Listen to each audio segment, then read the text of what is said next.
There are moments when others reopen old mistakes like a blade twisting through memory, making us feel small, guilty, and weak.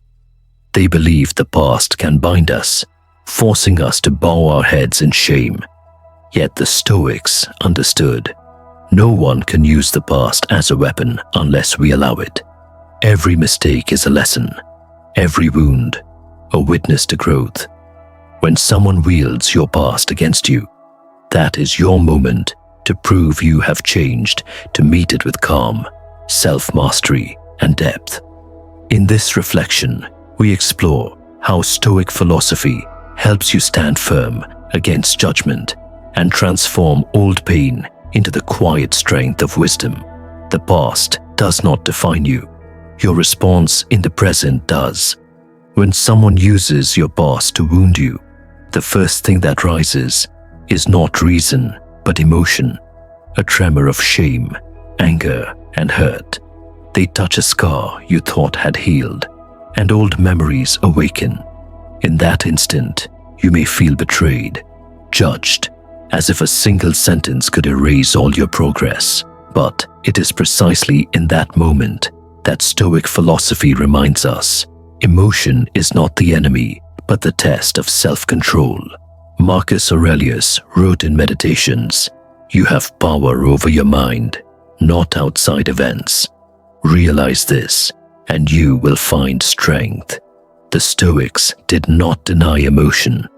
They simply refused to let emotion dictate action. When you react with anger, you hand over the keys of your inner world to someone else. You allow them to define your state of being, and in doing so, you become a puppet of your own pain. Anger is instinct. Self-mastery is choice. Epictetus emphasized, it's not what happens to you, but how you react to it that matters. When someone brings up your past mistakes, they can only hurt you if you still imprison yourself in them. The Stoics saw criticism as a test of composure, fire that tempers the soul like gold in a forge. Your first response need not be defense, but awareness. Why am I unsettled? What within me remains unhealed? That very question opens the path to inner freedom. Seneca wrote, "He who is brave is free." Courage in Stoic philosophy is not the battle against others, but the willingness to face oneself without avoidance. People may try to use your past to diminish you, but they cannot use it to define you if you have accepted it as part of your growth. Your calm disarms them, for no one can control a person who no longer fears. The Stoics never sought to prove their innocence. They simply lived so that the present itself became undeniable evidence of change. When you can smile in the face of attack, you silently declare, "I am no longer there." The first surge of emotion may be strong, but self-control is the truer and more lasting strength. In a world where most are ruled by reaction, the one who remains calm is the one who truly holds power. Thus, the landscape of emotional pain is no longer a pit, but a platform. From within that hurt, the Stoic finds the strength to stand tall, not out of pride, but from the understanding that true power is the ability not to be conquered by one's own emotions. Once we have recognized our hurt and chosen self-mastery over anger, the next Stoic step is to act with wisdom. Rather than allowing the past to become a chain, they turn it into a tool for spiritual training. And in the face of judgment or manipulation, Stoic philosophy offers three simple yet powerful responses, three layers of awareness that preserve one's inner freedom. First response: yes, that happened.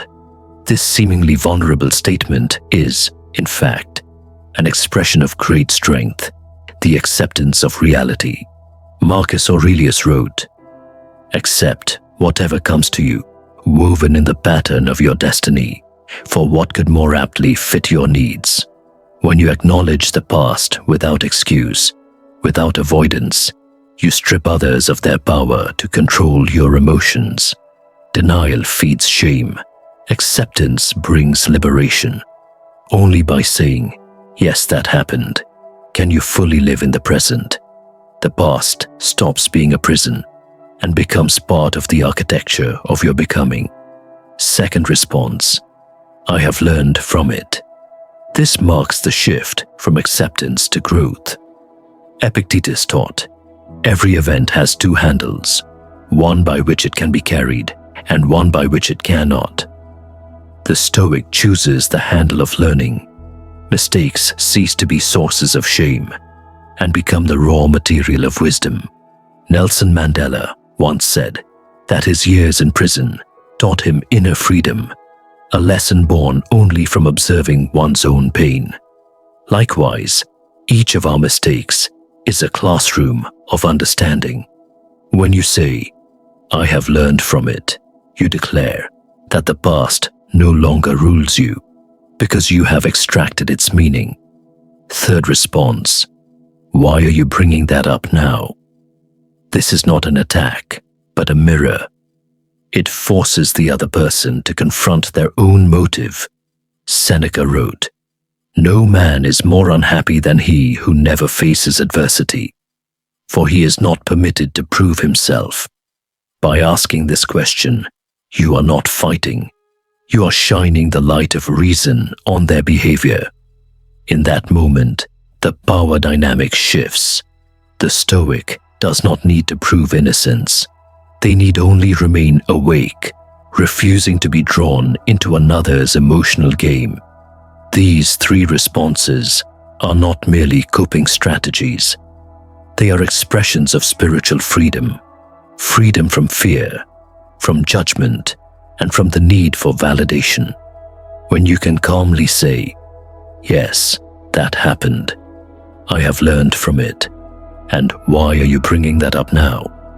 You are not just protecting yourself from pain. You are embodying the Stoic spirit, steadfast, lucid, and fully self-possessed. Once we understand these three Stoic responses as armor for the mind, we meet a force greater than words: silence and self-control. If those responses are the art of wise dialogue, silence is the summit of wisdom, the state where one no longer needs to argue or defend, yet effortlessly renders the aggressor powerless. In Stoic philosophy, silence is not cowardice, but complete mastery of emotion. Marcus Aurelius wrote, "When you are offended at any man's fault, turn to yourself and study your own failings. Then you will forget your anger." The Stoics understood that anger is the first reflex of a threatened ego, but only when you pause and look within do you realize the one who angers you in that moment controls you. Epictetus taught, any person capable of angering you becomes your master. Each time you give in to anger, you surrender control of your mind to someone else. They need only a few words while you lose your peace. Silence, therefore, is not defeat. It is the victory of one who understands himself. The Stoic guards his calm as one would guard a small flame in the storm. He does not let others extinguish it, for he knows that calmness is the highest form of power, one that cannot be taken away. In silence, the Stoic cultivates the wisdom of observation. Instead of reacting, he steps back to see the whole picture. Seneca, in On Anger, wrote, "The best revenge is to be unlike him who performed the injury." When insulted, the noblest response is not retaliation, but the refusal to become a reflection of the offender. To stay silent under attack requires far greater strength than to shout in fury. Silence is also how the Stoic preserves inner stability amid outer chaos. He does not deny the world. He simply understands that the world will never cease to test his composure. Marcus Aurelius reminded himself each morning You will meet ungrateful, arrogant, deceitful men, but they cannot harm you, for you have chosen to remain in control of your mind. The Stoic wakes each day knowing that conflict is inevitable, but it is response, not circumstance, that defines one's character. Silence does not mean inaction. It is action at the highest level, the action of reason before words are spoken. Impulsive speech is a double-edged blade. It can soothe others, but it can also destroy the calm you worked hard to preserve. The Stoic chooses silence so that when he does speak, his words carry weight. When others argue loudly, calm silence becomes the most powerful voice in the room. In silence, you do not avoid the truth. You allow the truth to speak for itself. One who understands himself has no need to explain himself to the world. He knows his worth lies not in justification, but in how he lives each day. That is why the Stoic does not seek validation from others. He seeks consistency between his words, actions, and soul. Seneca wrote, "To be calm is the highest achievement of the self." Calmness is not a natural state. It is the product of inner discipline. Each time we restrain anger, we forge ourselves like a blacksmith tempers steel. Over time, that steel becomes the sword of wisdom, steady, sharp, and untarnished by fleeting emotion. Silence is also the language of confidence. The weak often speak to prove themselves. The strong communicate through presence and composure. Silence says, "I do not need to win with words, for I have already won within." This is the freedom Stoic philosophy aims for. Freedom from the need to control others and from dependence on the gaze of the crowd. In the modern world, where everyone is urged to react instantly, silence becomes an act of intellectual resistance. It declares that you refuse to move at the pace of anger. You choose instead to walk at the rhythm of reason. And in that stillness, you hear your true voice more clearly, unclouded by the noise outside. For the Stoic, silence is the weapon of freedom. It protects them from falling into others' traps and preserves the highest power of all, the power not to react in the way the world expects. In the moment you choose silence over rage, you cease to be a victim of circumstance and become the master of yourself. Silence does not make you weak. It makes you stronger, for only those who know their worth have the courage not to prove it. And when you can stand in the storm, calm and unshaken, without reaction or complaint, that is the moment you embody the very essence of Stoicism: self-mastery, clarity, and complete freedom. After understanding the power of silence and self-control, the Stoic steps into a deeper phase of the inner journey, the transformation of the past. If silence is the art of protecting the mind amid storms, then turning the past into strength is the art of transforming pain into wisdom. Tranquility cannot be achieved through emotional discipline alone. It is forged through impact, loss, and suffering. Stoic philosophy does not teach people to forget the past. It teaches them to transform it. Marcus Aurelius wrote in Meditations, "The impediment to action advances action. What stands in the way becomes the way. What once obstructed us, when seen with the right understanding, becomes the very path forward. Mistakes, failures, and sorrows are not stains to erase. They are the raw materials from which resilience and wisdom are built." The Stoic looks upon the past as a blacksmith looks at raw iron before forging it. No one is born strong. Inner strength arises from the willingness to collide with adversity and to use that very adversity as fuel for growth.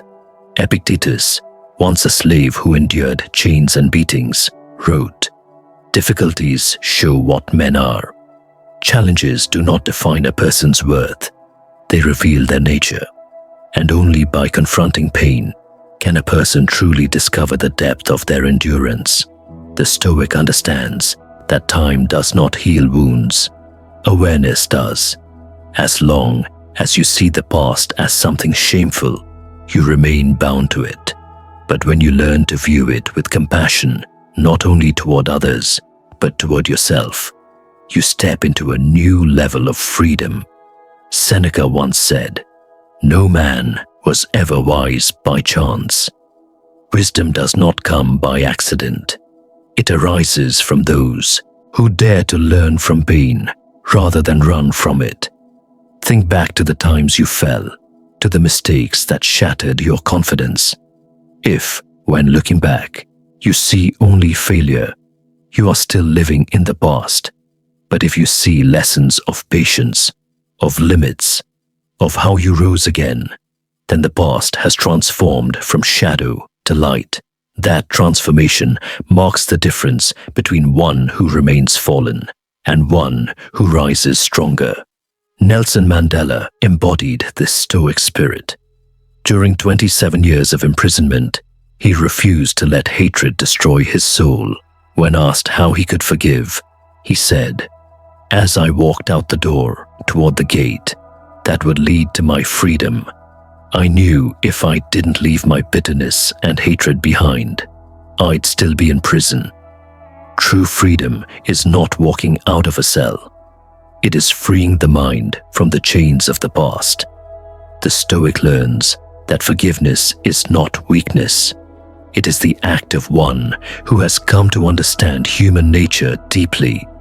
Marcus Aurelius advised, "Whenever you're about to find fault with someone, ask yourself the following question: what fault of mine most nearly resembles the one I am about to criticize?"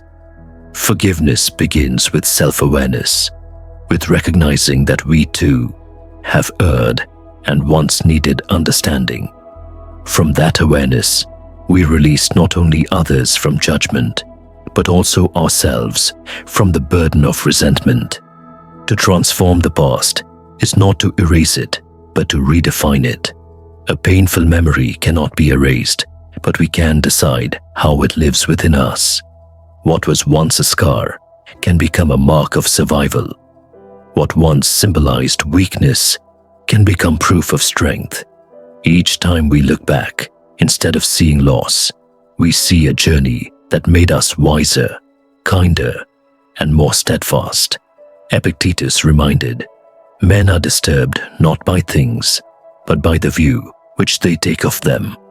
The world itself does not wound us. It is our interpretation that causes pain. When we change how we see the past, suffering loses its power to destroy and becomes the foundation of wisdom. Human growth does not come from forgetting, but from transforming memory into understanding. The Stoic looks back on life as a climber looks down a mountain path. There were slips and wounds, yet every step led to a broader view. They feel no regret for the climb, for they know no road to peace exists without first passing through pain. Ultimately, when one can look upon the past without fear or avoidance, that is the moment of true inner freedom. The past is no longer a shadow that haunts, but a silent teacher whispering, "Everything that happens is either an opportunity to grow or an obstacle to be overcome, depending on your mindset." The Stoic does not live to forget. They live to understand, to transform, to rise. When we learn to turn mistakes, failures, and wounds into wisdom, patience, and forgiveness, the past ceases to be a burden. It becomes the foundation of freedom, serenity, and clarity, the true essence of Stoics being. Once a person has learned to turn the past into strength, they stand at the final threshold of Stoic practice, inner freedom. This is the state of being unbound by memory, emotion, or the need to prove anything to others. Having realized that all suffering can be transformed, the Stoic no longer needs to react. They simply smile at those who try to drag them back to where they once fell. In that quiet smile lies immense strength, the serene and sovereign spirit of Stoicism. Marcus Aurelius wrote, "If you are distressed by anything external, the pain is not due to the thing itself, but to your estimate of it, and this you have the power to revoke at any moment." When someone tries to wound you with reminders of the past, the pain does not come from their words, but from your permission for those words to touch you. And in the moment you choose not to react, you reclaim all your power. Calmness is not escape. It is the mark of one who understands the laws of the mind. No one can hurt you unless you allow it. In Stoic philosophy, true victory is not the defeat of others, but mastery over oneself. Epictetus said, "No man is free who is not master of himself." Freedom is not found in proving that we are right, but in remaining at peace, even when others believe we are wrong. When you respond to an insult with silence, with a calm smile, and the words, "Thank you, but that chapter of my life is closed," you do more than end a confrontation. You reveal a level of maturity your aggressor has yet to reach. Seneca echoed this in On Anger. Anger, if not restrained, is frequently more hurtful to us than the injury that provokes it. Rage harms us far more than the offense itself. The Stoic understands that to lose temper is to lose command of oneself, the highest virtue. To remain calm is to preserve dignity. When you no longer need to argue or justify, you ascend to the realm of inner freedom, where no one can shake your equilibrium. In the modern world, many equate victory with retaliation, exposure, or proving a point. To the Stoic, however, silence and self-control are the highest forms of triumph. Those who constantly need to prove themselves remain chained to the judgment of others. The Stoic chooses to let go not from weakness, but from wisdom, knowing what truly matters, peace of mind. Marcus Aurelius reminded himself each day, "You could leave life right now." Let that determine what you do and say and think.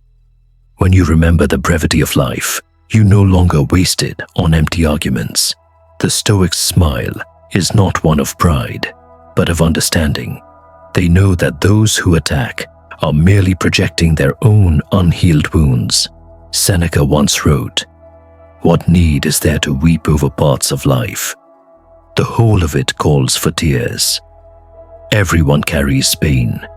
When someone strikes out, they are expressing their own suffering. Thus, when you smile, you are not merely forgiving them, you are understanding them. You see that people act from where they are hurt, not from where they are enlightened. The Stoic does not aim to win arguments. They aim to win the dialogue within themselves. When you can say, "That chapter is closed," it means you have gone beyond the past, beyond emotion, into a state of serenity. This is the final destination of the Stoic journey. Ataraxia, the stillness of the soul. A mind no longer moved by praise or blame, no longer ruled by memory or pain, but focused only on what can be controlled, action and virtue. Epictetus captured this essence perfectly. Make the best use of what is in your power and take the rest as it happens. When you realize you cannot control how others treat you, but can always control how you respond, you step into true freedom, the freedom born of wisdom, discipline, and daily self-mastery. And finally, when you can calmly smile at those who remind you of your past, remember that smile is not the end of a story, but the beginning of a new chapter, one of self-mastery, wisdom, and freedom. The Stoic does not flee from life. They live fully within it, amid judgment, chaos, and imperfection, yet remain unshaken by them. As Marcus Aurelius wrote, "Be like the rock against which the waves break. It stands firm, and the raging of the sea falls still around it." The Stoic is that rock in the storm of life, not resisting, merely standing firm. So when someone tries to pull you back into your past, smile and say, "Thank you, but that chapter is closed." That simple phrase is the declaration of a person who has come to deep self-understanding. It is not a rejection of the past, but an affirmation of emotional sovereignty, inner freedom, and spiritual awakening. True victory is not found in argument, but in the ability to remain calm amid the storm. For only when you master yourself do you truly master life. That is the Stoic spirit.